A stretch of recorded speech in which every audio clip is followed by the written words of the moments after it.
far as the tank goes, it supports up to 4 players. The first player is the driver and main gunner. He controls the turret as well as drives the vehicle. The second player is the gunner.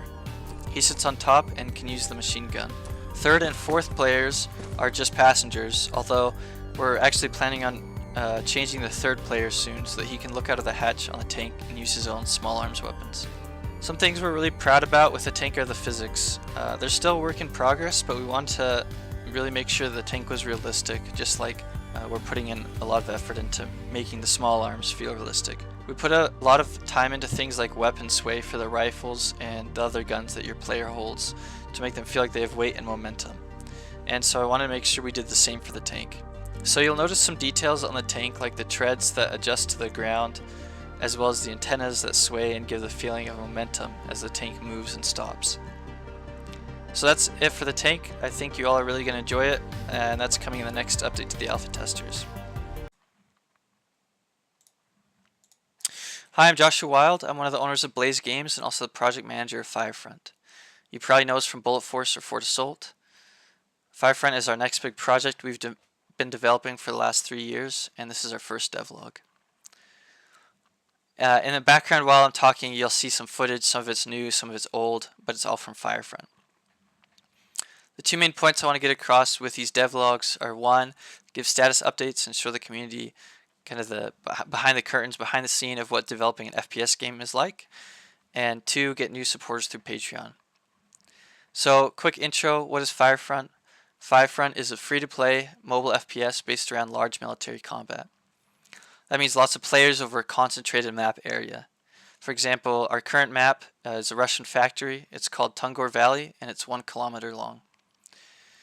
FireFront is similar to games like Squad, Hell Let Loose, Battlefield, Insurgency, if you're familiar with those. That means there's lots of players per match, up to 64 players per match, as well as lots of vehicles, vehicles like helicopters, armored vehicles, tanks, etc. This game isn't gonna feel like PUBG or Call of Duty. It's gonna feel like a totally different, unique experience. The goal is to make something that is realistic and feels like real war. And it's gonna feel like a PC game, but that you can play on your phone. And that means you'll get a lot of things like you'll see in PC games, like complex weapon customization system, which you'll see in this video, with fully customizable guns. That means being able to customize things like handguards, barrels, scopes, grips, lasers, stocks. There's an advanced player cosmetic system. That means things like being able to customize pants, shirt, gloves, boots, accessories, camos, things like that. Really good feeling guns and movement. That's something really important to me. I see a lot of mobile FPS games, and they always feel not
neutralized!